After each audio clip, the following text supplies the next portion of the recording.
The Spin-Off Podcast Network. Tēnā koutou katoa, I'm Toby Manhire, Editor-at-Large for The Spin-Off. Forgive me for interrupting the usual transmission of The Fold. I just wanted to share the first episode of our new podcast, Juggernaut. It's a 6-part series which takes an in-depth look at the tumultuous period of New Zealand's fourth Labour government. We talked to more than 20 people who were in the thick of the maelstrom of radical economic, social and cultural changes that took place from the moment of that snap election in 1984. Those changes are still with us, reverberating today in Aotearoa. I hope you enjoy this first episode, and if you want to hear more, make sure you follow Juggernaut to get new episodes as soon as they land. Head to the show notes of this episode for a link to the series, or search for Juggernaut, the story of the fourth Labour government, wherever you get your podcasts. This podcast was made with the support of New Zealand On Air. Tēnā koutou katoa. This is Toby Manhire for the Spin-Off Podcast Network. It's June 2024. When we started out making this podcast, we had the working title 1984. This podcast is not called 1984. That title is very much taken and has some quite particular connotations. In any case, our story goes well beyond that year. We were calling it that because it's such a momentous year for New Zealand. A dam burst in 1984 and let rip this incredible period of change in politics and culture, in nationhood, in the bloodstream of Aotearoa.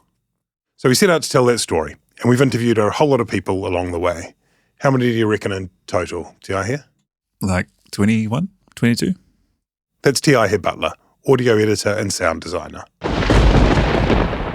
And executive director of the Spin-Off Special Effects Division.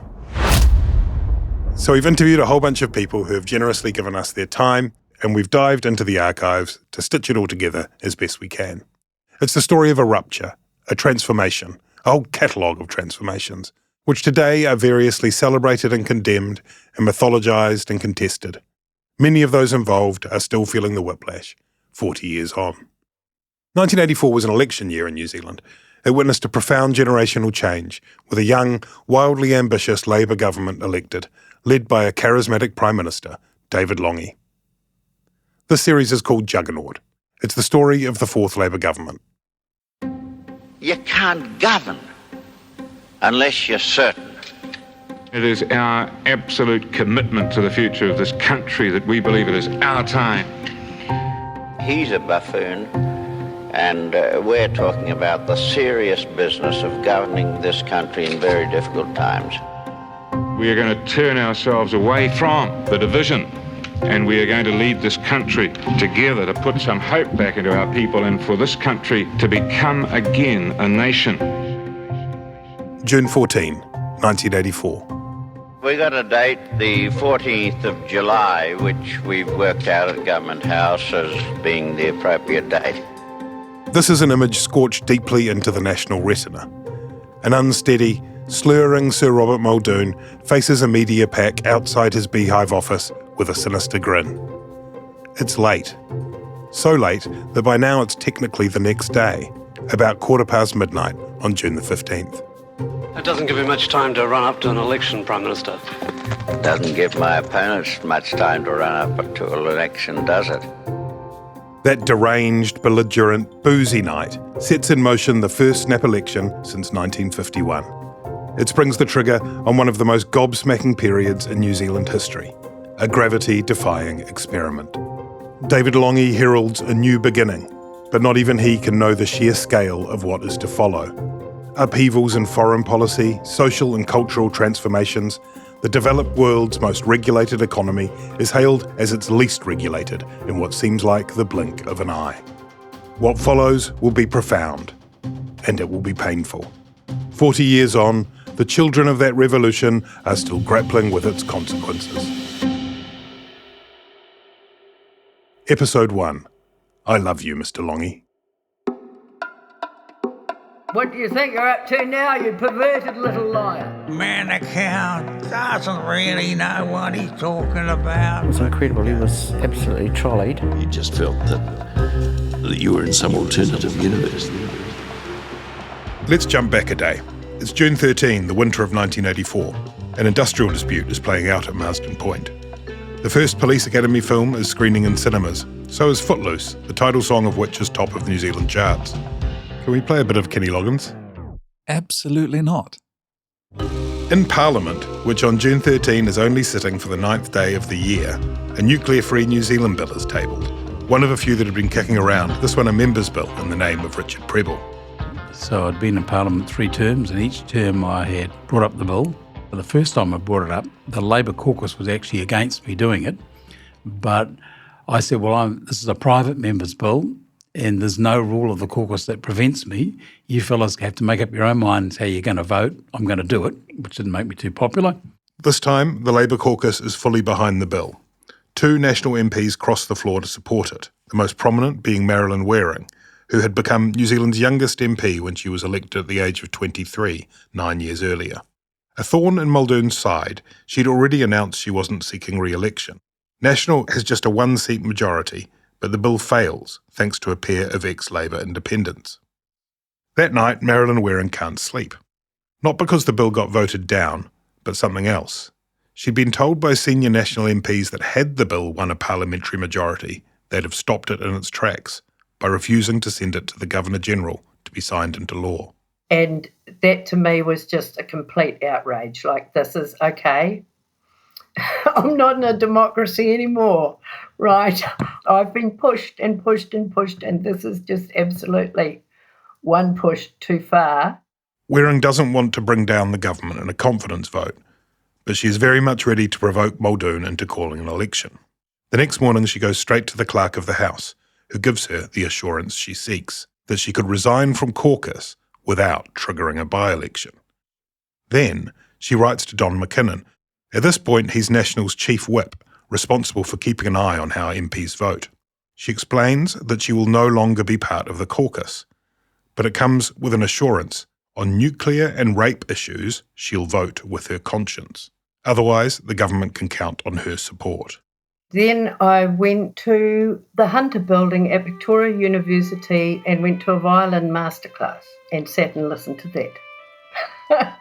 It was back to one of my old haunts. I'd studied some music at Vic, and it was just a way of me just, breathing for a little while. Then I had lunch over in the Vic gym with another friend. I went back and nothing had happened. Like, I'd sent the letter to McKinnon and nothing had happened. Nothing. Waring had a pre-arranged dinner with a group of women to discuss strategy on reproductive freedom issues. And so I went out to dinner with them, and when I came back, my office desk was littered with messages. Please ring Sue Wood urgently. Please ring Barry Lay urgently. Please ring Don McKinnon urgently. Please come to a meeting in the whip's office. And I went off to the meeting in the whip's office, but I changed into my tracksuit first. When she gets there, there's Don McKinnon, the chief whip.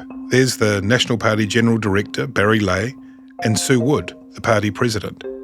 And then, all of a sudden, Muldoon appears at the door. Oh, well, he just thundered on in, really. Muldoon, Lay would later say, is already pissed as a fiddler's cat. What do you think you're up to now, you perverted little liar? I think was the opening gambit. And I smiled because I thought, it's over. There's no accommodation going to go on here. There's no reconciliation, with the first line. It's all right. It's over. I've just got to make it through however long this takes now. Yeah, so that's basically how it was. It was pretty rugged for a couple of hours. Over the course of those hours, Muldoon drinks several brandy and gingers, a departure from his usual tipple, whiskey. It was a pretty sober room, other than the Prime Minister. Waring had brought her own prop of choice, an apple. Well, I didn't know how long I would be there. I thought, listen, if he's going to be a total pig, I'm just going to eat the apple. Because if I'm talking to somebody and they're eating an apple, it drives me nuts. Because, how can they hear me? So I took an apple. And you had cause to eat it? I ate it, yeah. While he just raved on. At that moment, across town at Government House, Sir David Beattie is hosting a media dinner. There was a plethora of media heavyweights in the House, all of them, of course, being male, as it was New Zealand and it was 1984. Margie Beattie, the Governor-General's daughter, is in her 20s and back staying with her parents.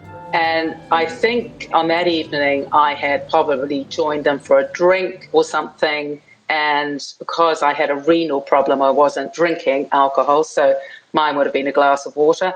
And then they all repaired off into the dining room and had a meal. Among the sea of dinner suits that night is Jim Macleay, the Deputy Prime Minister. I knew there had been a problem brewing with whether we had retained sufficient support within Parliament. I didn't know the detail, but that was for the whips to manage. And we'd gone to Government House and I had a sense that, something was in the wind. Then I got a message at the table, the dinner table. I can't quite remember how the message came. I have a vision of somebody whispering in my ear.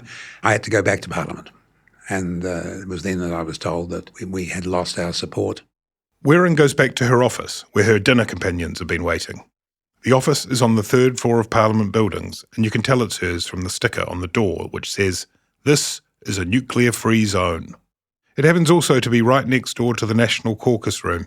It's about 10:30 p.m. at this point. I get up and I go and lock the door to my room. And they said, "What's all that noise?" I said, "Oh, there's an urgent government caucus meeting." Well, they said, "Don't you have to go?" "Oh, no," I said, "I caused it." And so, obviously very little is said and there's some very disheartened, slow little bit of clapping. Jim Macleay has made it back in time for that meeting. It was presented very much to the caucus as a fait accompli. By and large, events had already taken their course. Muldoon emerges into the corridor, surrounded by senior colleagues, including Macleay, still in his tux. The purpose of the caucus was to discuss the fact that Miss Waring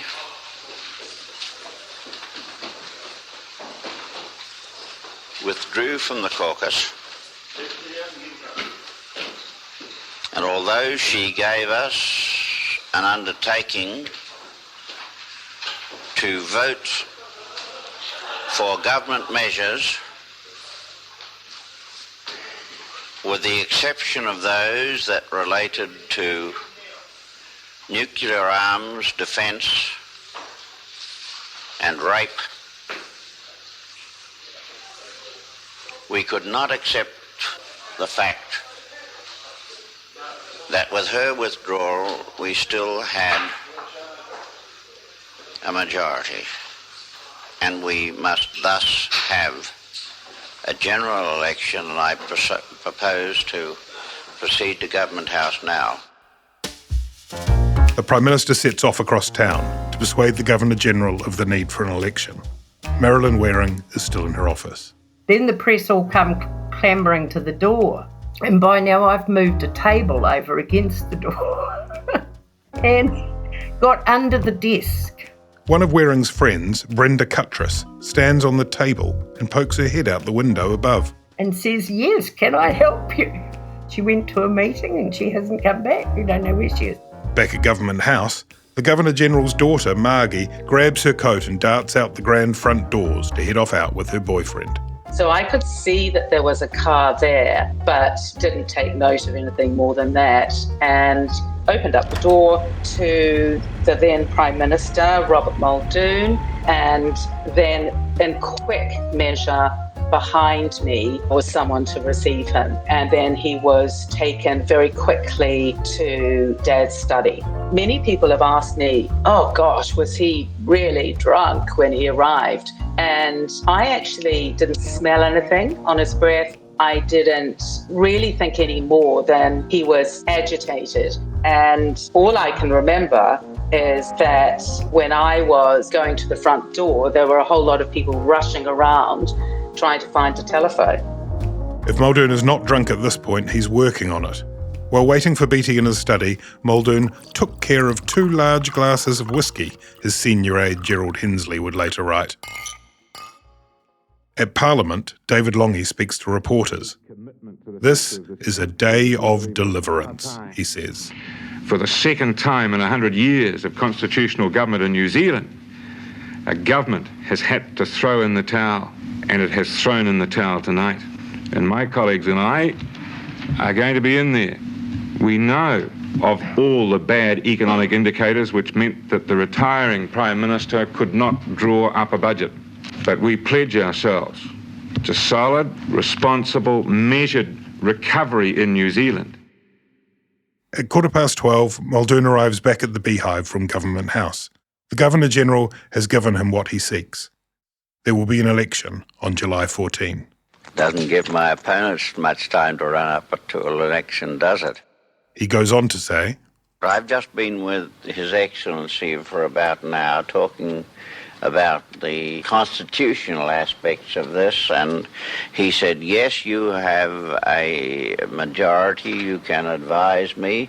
You tell me that you are not confident of having a majority to see the government through this parliamentary session, and you advise me that you should go to the country, and I accept that advice. Muldoon returns to his office and hits the scotch. At this point, he's a bit of a mess. According to his biographer, Barry Gustafson, on top of the booze, he has 3 medications swirling around his system: for diabetes, for high blood pressure, and for a bad back. Eventually, around 2 a.m, he heads for the basement car park, all set to drive home in his beloved blue Triumph 2500. Don McKinnon had anticipated this course of action and sent a staffer ahead. When Muldoon arrives at last in the basement, he finds the tyres flat and instead slouches into the chauffeur-driven Crown limo. Marilyn Waring has by then been smuggled out of Parliament. The next morning, she flies north and goes into hiding. Media are camped at her house, so she stays with friends in Hamilton before heading to Australia for the course of the campaign. In Marilyn's absence, Radio New Zealand instead calls up her dad. Bill Waring had sparked his daughter's interest in politics when she was just 11, and he gave her Bertrand Russell's Common Sense and Nuclear War. Well, we've been battlers all our lives, sir, and we've adopted one policy right through it. This above all, to thine own self be true, regardless of cost. Money doesn't come into it when there's a status of principle at hand. And do you think your daughter has carried through with that principle? I think so, for the whole term that she's been in Parliament. This is the way it's got to be, this is the way it's got to be, but there will be 2 heads held very high, hers and mine.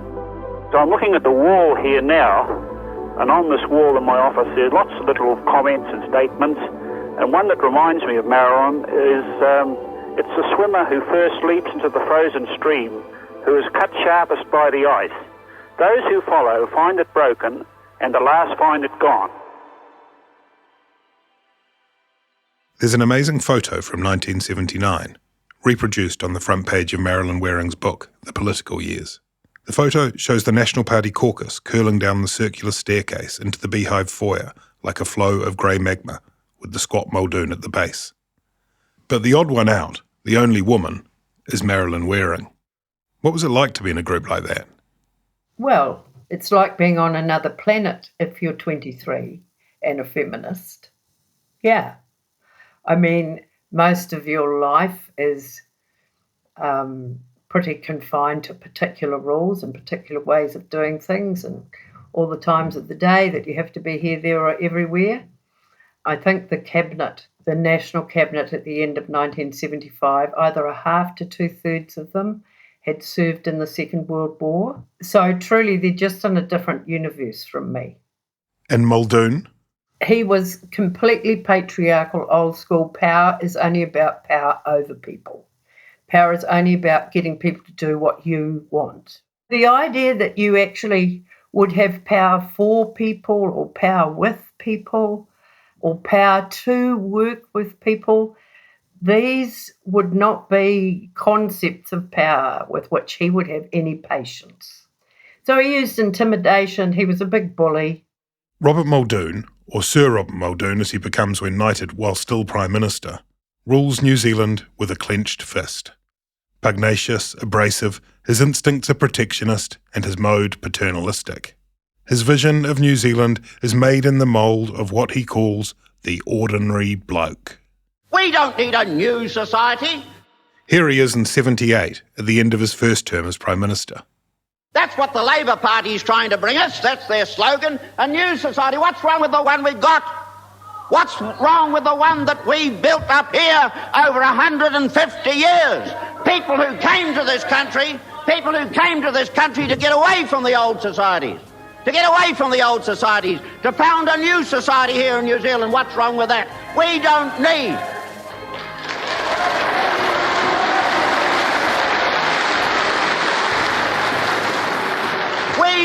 need the advice of self-appointed experts, the intellectuals of this country, to tell us that we want a new society.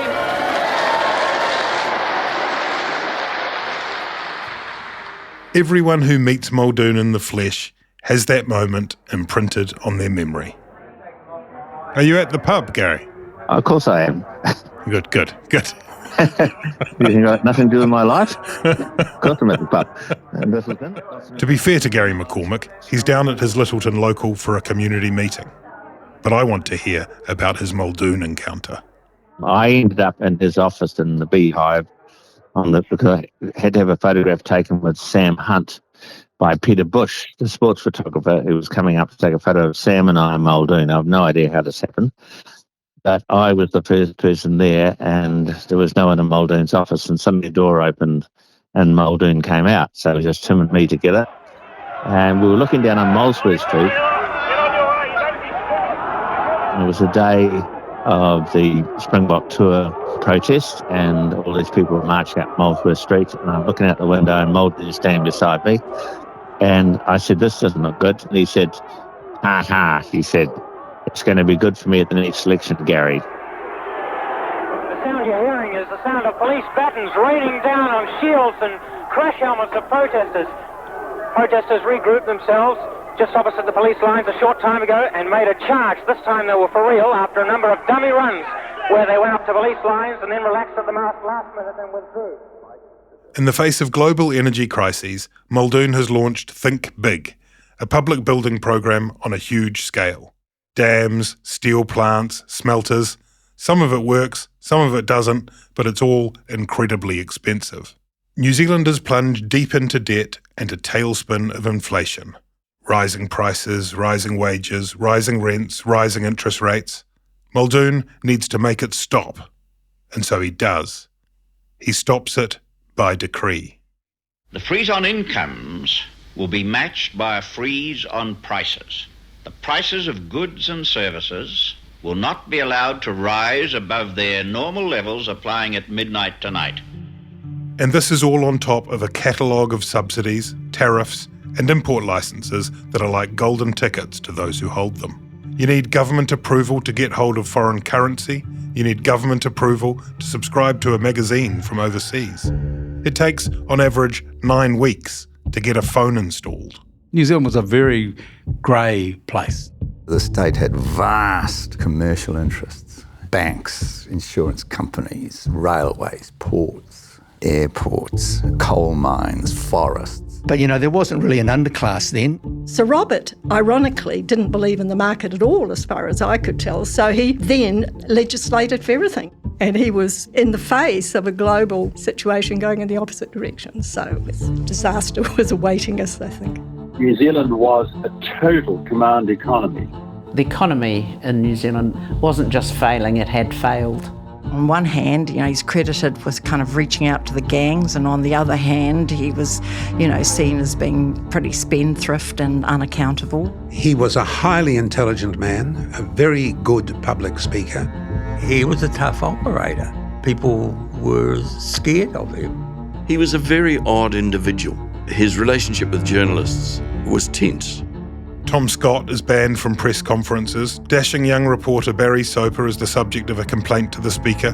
The Dominion newspaper is stonewalled. Dominating, ruthless, and very much of a loner. When Geoffrey Palmer arrives in Parliament in 1979, Muldoon immediately denounces a dangerous left-wing academic. Yes, that was me. Muldoon was the master of invective and personal attack.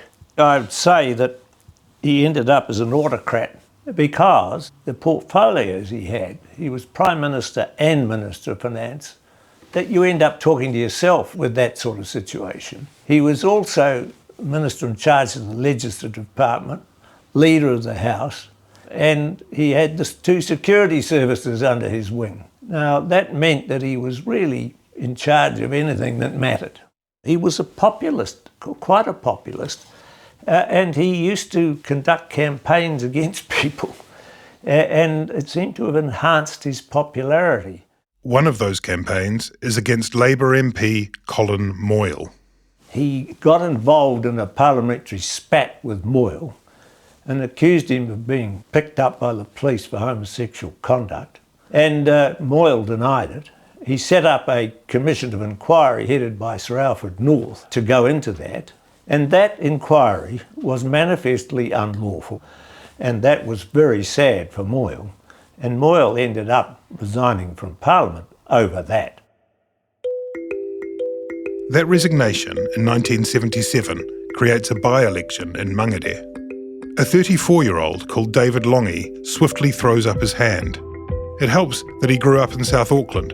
He was part of the Methodist Church and his father a well-known GP. In South Auckland, you don't have to go around explaining why your name, which is spelled Lange, is pronounced Lange. I mean, it was a name in South Auckland, and I owe him an awful lot because of that.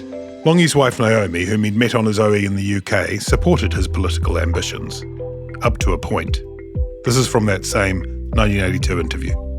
Because I understand that jokingly she said that if you ever became Prime Minister, she'd divorce you. Yes, she didn't believe there was any possibility of that having ever to be implemented, that threat, nor did I. I suspect I'm the reason he became an MP, because I became an MP and he then thought, well, any mug can obviously do it. We wrote his selection speech on my kitchen table. Richard Prebble had known Lange for years. For a time they worked together as lawyers in Auckland. David Lange was one of those people once seen, never forgotten. He is one of the 3 biggest men I've ever seen in my life. He had black hair that used to go over his forehead and heavy black glasses. So when I was a young lawyer, he was a fixture in the magistrates' court and amazing. Encyclopedic knowledge. He represented all the down and outs. Crims and other people who other lawyers refused to represent. I can remember after we'd been practising for a year, I said to him, look, David, we've got a bit of a problem. And he said, what's that? And I said, well, you're a saint and I'm a lawyer. And I don't mind the fact that you represent all these rat bags, but why don't you at least get them to turn out their pockets and take what money they've got? You're charging them nothing. At the end of 1979, Lange becomes deputy leader. He's growing in popularity, but his health is not good. Weighing around 178 kilograms, Lange has surgery to staple his stomach. First of all, I tried not to have it a matter of public interest, and things leaked and various bulletins were sent out, and it became quite obvious that I had to do something about it. But the other thing was that I was rather moved by the people who, even when I was in hospital, wrote to me pretty desperate letters in some cases. I hope that people who saw the program and who have read the interviews will not regard it as a bit of pop surgery. It's not something to be undertaken lightly. But at the same time, I am satisfied from having met a number of people, and it's surprising, the number of people in public places that'll sidle up to you and say, I used to be 21 stone, and look at me, I'm 11. It gives Lange a fresh lease of life. He gets a new suit, sharper spectacles. People are talking about him. Shortly after the operation, at the encouragement of Labour MP Mike Moore, Bob Harvey heads to Mangere for a meeting with Lange. He said, oh, I'm alive. And I said, you are alive, and I think I'd love to work with you. Harvey is a top Auckland ad man, and he's a long-standing Labour guy. He'd been instrumental in the campaign that led Norman Kirk to power in 1972. And I thought, God, he's good. Oh, this guy is so good. He's the answer to everything we want. But not everyone in Labour circles agrees that Lange is the leader they're looking for. They said, what are you talking about? He's a buffoon. He's a fool. He's a fat fool. If you know him, you can't talk to him. He just quips. Like, whoa, nice dress, nice shoes. What the hell are you wearing those for? Lange is brilliant, but only in bursts. That was the secret, that he didn't have enough air. He didn't have enough breath to actually have a big conversation. Harvey enlists Jonathan Hardy, director of the Mercury Theatre just off K Road. Hardy and Harvey are both into the theories and therapies of Austrian psychoanalyst Wilhelm Reich. And I said to Jonathan, I've got this guy, and I have to kill you if you talk about it, but he's going to be the Prime Minister. And he said, oh, yeah? Well, you were talking to David Lange? I said, yeah, David Lange. I said, he seems like he needs to bring himself together somehow. And I saw a training program that he had done, which was quite brutal, screaming, shouting. I guess it was part of the Reichian thing. He reckons it might work for Lange. They really liked each other. And Lange said, oh, yeah, I can do what I want. And Hardy said, no, you can't. You can't breathe. You've got no air.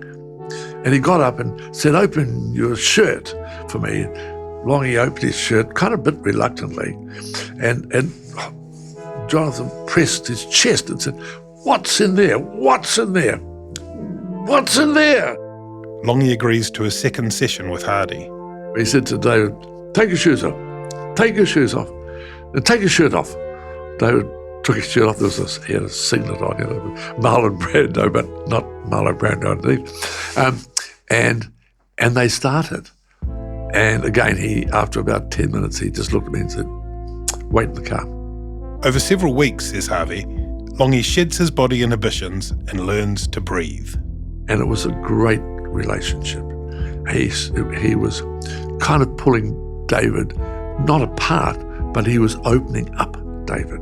And he said to me later, he said, he won't face people because of the mass of body which is still there. I've got to open him up.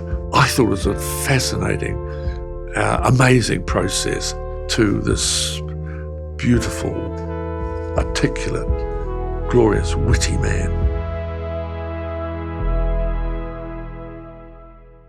In 1981, a group of Labour MPs, who will become known as the Fish and Chip Brigade, moved to replace their likeable but uncharismatic leader, Bill Rowling, with David Lange.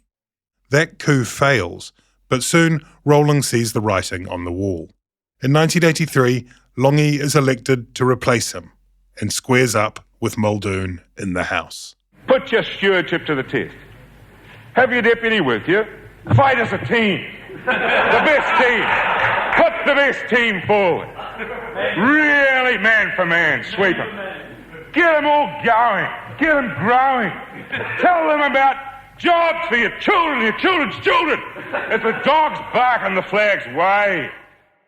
The most determined and experienced member of that Fish and Chip Brigade backing Lange is the MP for Manurewa.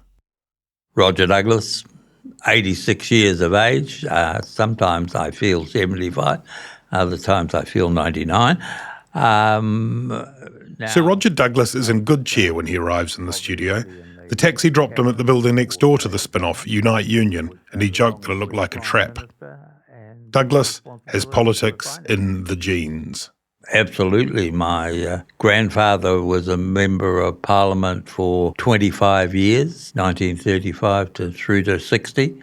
He was a member of Walter Nash's cabinet. My father was a trade union secretary. He was in Parliament for 12 years and was president of the Labour Party for a number of years. So in those circumstances, you either sort of love it or hate it. Back in 1972, Roger Douglas, then just 34 years old, had been elected to Norman Kirk's cabinet.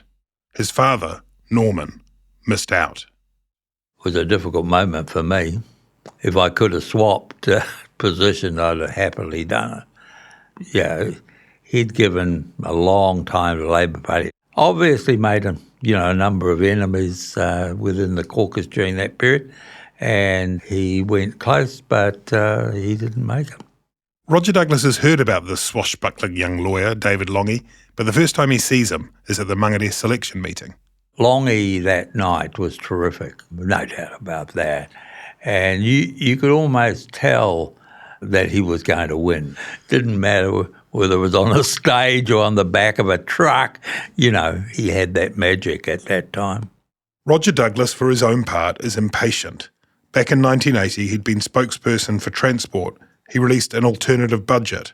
then Labour leader Bill Rowling fired him from the front bench. I guess if you look at my whole career, I've never actually been sort of tied. You know, I've been someone who I would like to think thought outside the box, and on that occasion I just felt the need to say something. I thought that New Zealand was going down the drain, that the National Party weren't taking it anywhere. More particularly, I didn't think that the Labour Party was offering any real alternative, and I'd worked out what I believed and I wanted to say it. I think I probably got the sack for that. About a year later, in the lead up to the 1981 election, Douglas is ready to chuck it in. I didn't think that we in the Labour Party were putting up an alternative. And the alternative I wanted to do was quite radical. Douglas tells his fellow MPs he's over it. He shares the news with his Labour Party electorate committee in Manurewa. They're not thrilled about it. And then, and this is a bit of a sliding doors moment, David Lange turns up and starts talking. Lange's the Labour deputy leader at this point, but if he were to become leader, he tells the room, then Roger is his man, his money guy, his finance minister in waiting. Douglas changes his mind. He stands again. Impatient, increasingly hungry, increasingly radical, Douglas's journey has just begun.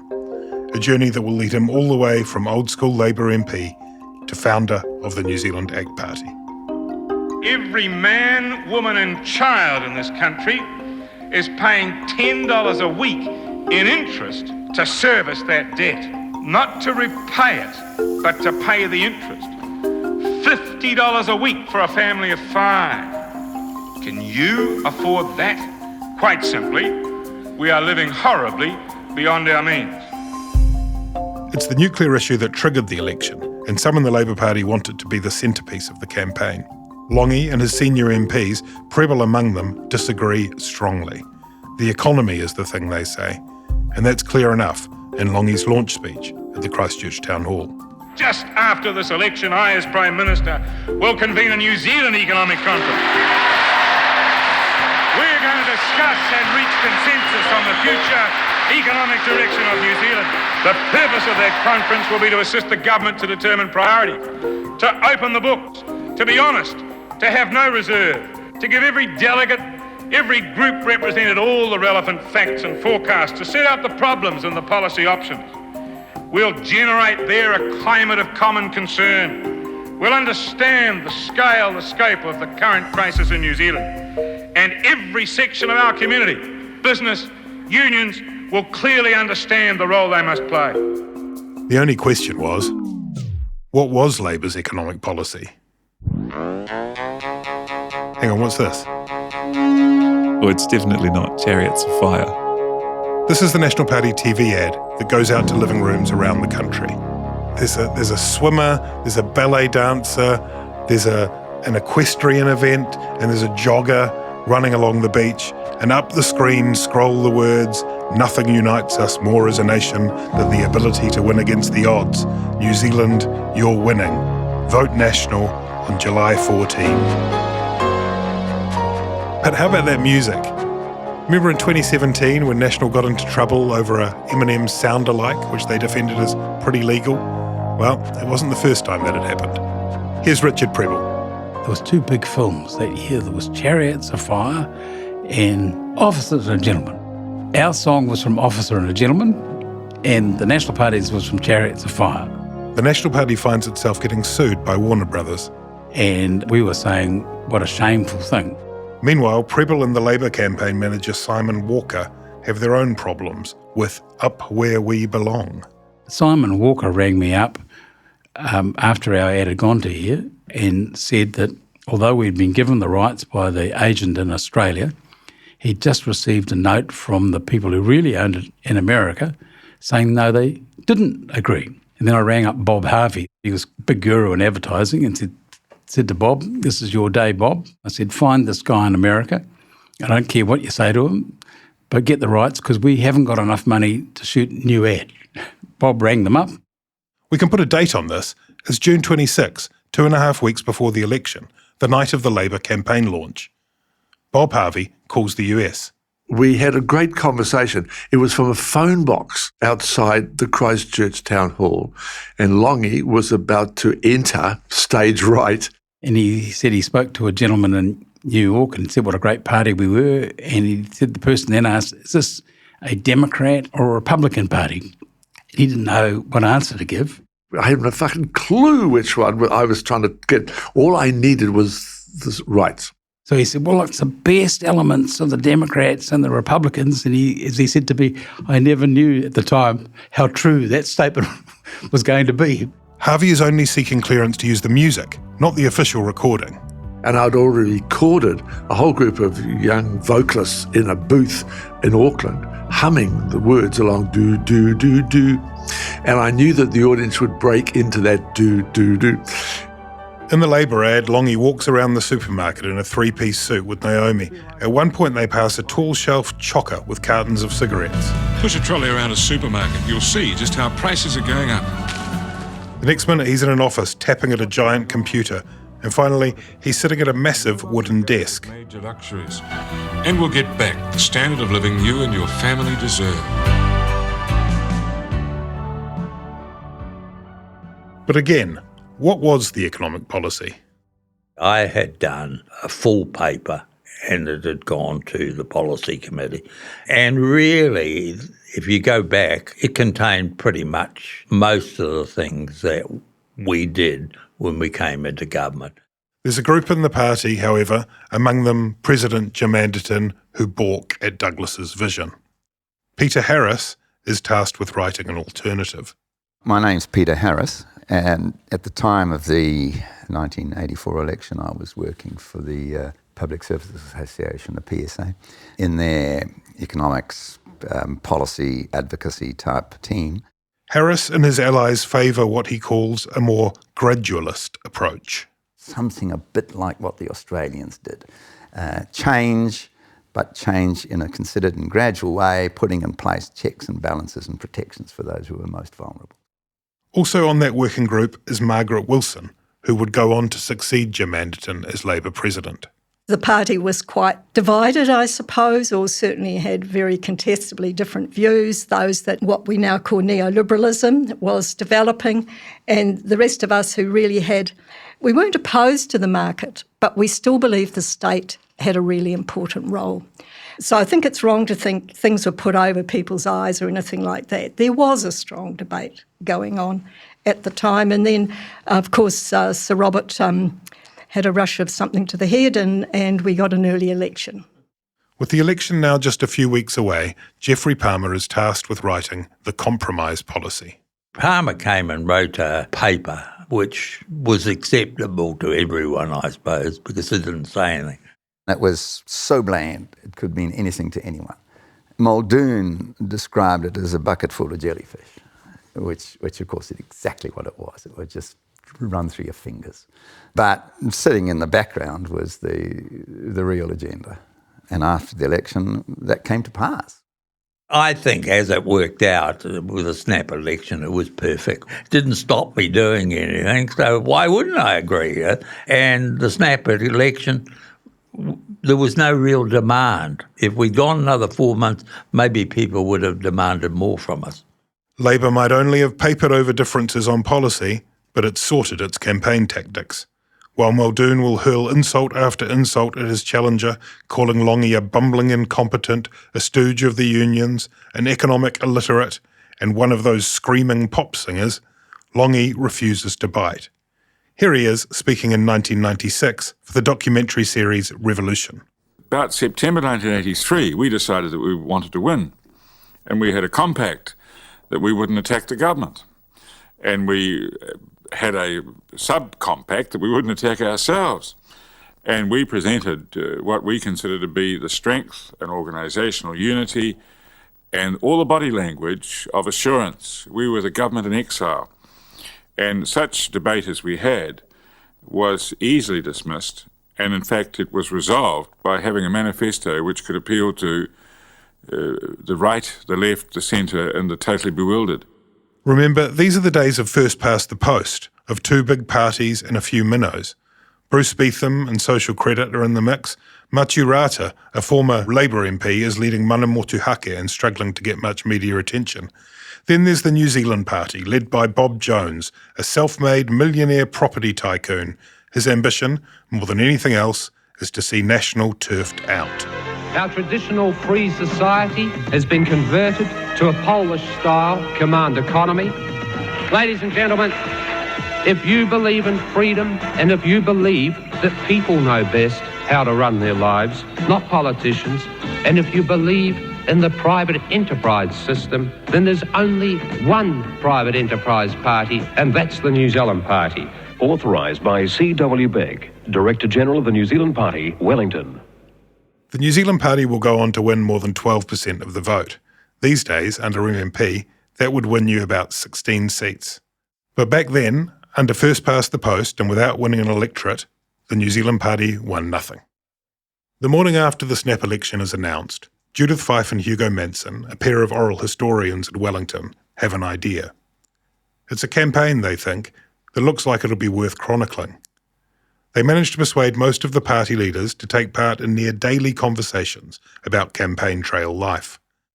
Muldoon, alas, quits after the first one, during which he seems incensed by a question about his health. But the Lange conversations are fascinating. Parts of the interviews, conducted by phone with microphones duct taped to handsets, will get transcribed in the post-election book The Gamble. But the audio has never been heard. Until now. Here's David Lange on June 29. We had the advantage in that on the snap election night calling, I knew something was up, kept people behind, and we actually had a prepared position, a strategy worked out for when the government announced the thing. I went to a press conference in a sober, measured way, dealt with the issues which the electorate was about. We never lost our momentum from then. We had a strategy to handle that, and we have, despite a week of the most extraordinary efforts at diversion, ranging from All Black tours to abortion, we just simply have kept on course and not gone into being deflected into arguing the government's agenda. We have had the pleasure, therefore, of seeing the government reacting to ours. A few days later, on July the 4th, there are 10 days to go until the election. I noticed him on television tonight, just simply almost manic, screaming about me. So he's got me good. How do you feel about that when you see him mocking and ridiculing? Oh, that's actually very good. It fits into the strategy very well. This is July 7th. How important do you think this television debate with you and the Prime Minister tomorrow night is going to be? Oh, I don't think he's building it up as if it's some sort of great importance. That's simply his style. When the poll came out, he said that was a week that the National Party wasn't doing well, and at the time he said they were winning handsomely. He is the best man I know at rewriting history. It means that if I were to go there, drop my trousers, commit Harry-Carry, abuse Johnson and kick Muldoon in the vitals, I'd probably lose the election. But if I'm still there after 55 minutes, we'll win.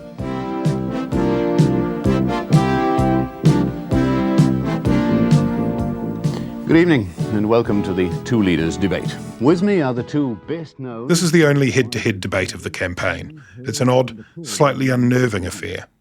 You can watch it in full on New Zealand On Screen.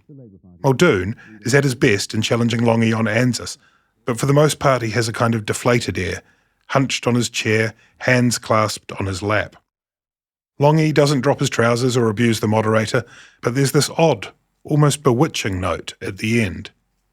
In his closing 90-second statement, Lange launches into a healing theme.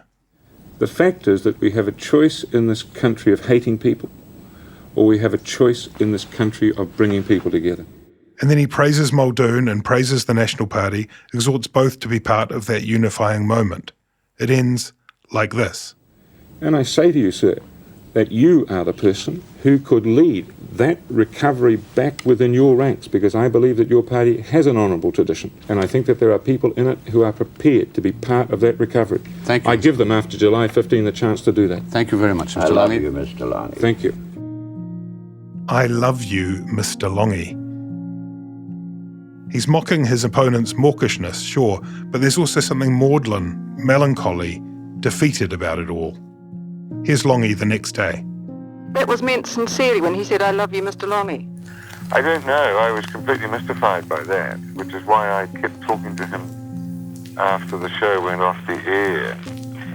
And it seems to me that there was some sort of peculiar attempt to portray me as some sort of person that wanted that sort of response. I don't know. But in the end, he seems to me to be a bit of a mess. According to Lange, perhaps with a dash of poetic licence, Muldoon went home after that debate to Vogel House, the official Prime Minister's residence in Lower Hutt, and dug up his beloved lilies. With a few days to go, it doesn't feel close, recalls Richard Harman, who was then reporting for Television New Zealand.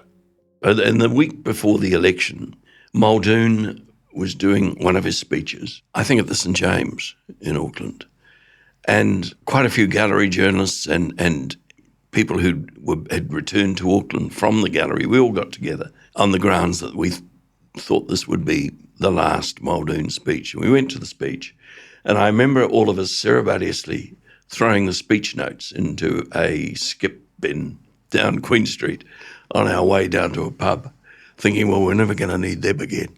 Did he know that it was over? Oh, I'm absolutely certain he did, yeah. During the campaign itself, he became more and more introverted, low-key, and he was left with very few friends. He had become very isolated. It's election night, July 14th, 1984. Power is about to shift from Muldoon's National to Lange's Labour. Consecutive governments full of drama and contradiction, consecutive governments that have been variously fudged, disregarded, and even renounced by their parties since.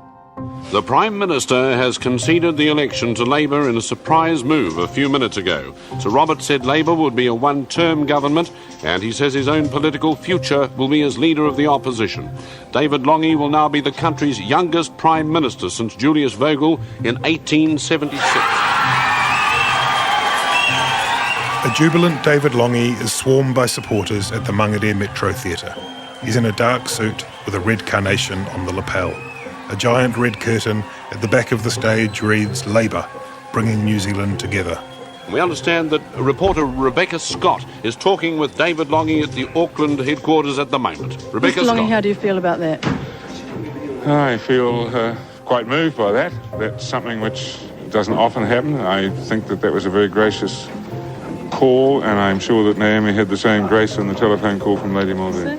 What did the Prime Minister say to you? He congratulated me, said we'd won. He talked of the start of the next campaign come Monday, and I'm going to see him on Monday. How does it feel to Lange on that stage, speaking as Prime Minister-elect to elated supporters? Feels good, of course, but also, here he is in the oral history recording.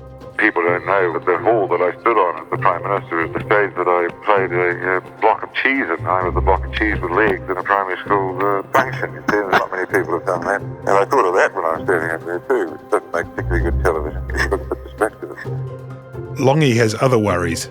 A couple of calls he takes on a phone wired up at the back of the Mangere Hall contain in miniature a portent of storms to come. One is from George Shultz, the US Secretary of State, who's with Bob Hawke in Canberra ahead of an ANZUS summit in Wellington. Shortly afterwards comes another. It's that concession call from Muldoon, with a twist. The outgoing Prime Minister said, "Congratulations, I've got some bad news for you tomorrow." and sort of, I thought, oh, gosh, that's it. So he hung up then. And I knew that things were up. I mean, there was nothing to cause one's euphoria to sort of wither and shrivel than that. That bad news? The state of the government books. They knew it was dire, but not this dire. I went through the election campaign telling people how bad the economy was and exaggerating within the bounds of what still rhetoric enables you to have, only to discover after the election that I had understated the situation significantly. In episode 2 of Juggernaut, the story of the Fourth Labour government, reality bites. A rejected Prime Minister refuses to cede power. A financial and constitutional crisis puts the nation at risk. And the fuse is lit on an economic revolution.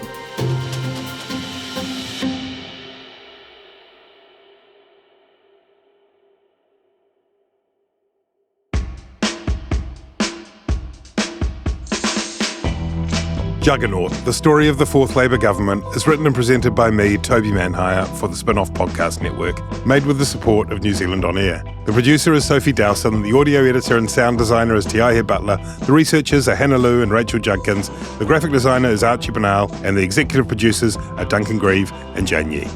Archival audio in this episode is from the RNZ collection at Ngā Taonga Sound and Vision in the Alexander Turnbull Library.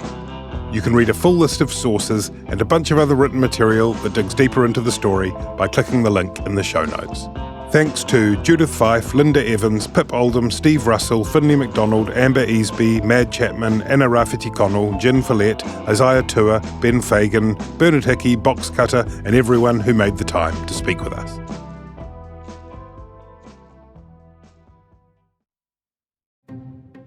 Kia ora, this is Toby Manhire. Thank you for listening to Juggernaut. I hope you're enjoying this series. A lot of work from a small but talented group of people went into making this podcast, and we're extremely grateful to New Zealand On Air for supporting the project. It also couldn't have happened without the support of our members. If you like what we do here at The Spin-Off and would like to see more projects like Juggernaut out in the world, then please consider becoming a Spin-Off member. Visit thespinoff.co.nz/members to help us do more of the work you value. Are you making the most of your KiwiSaver investment? Generate is an award-winning KiwiSaver provider with a track record of strong long-term performance. Making a smart decision now could add tens of thousands of dollars by the time you reach retirement. Book a no-obligation chat with a Generate KiwiSaver advisor today at generatekiwisaver.co.nz/get-advice. A copy of the product disclosure statement is available at generatekiwisaver.co.nz. The issuer of the scheme is Generate Investment Management Limited, and of course, past performance does not guarantee future returns. The Spin-Off Podcast Network.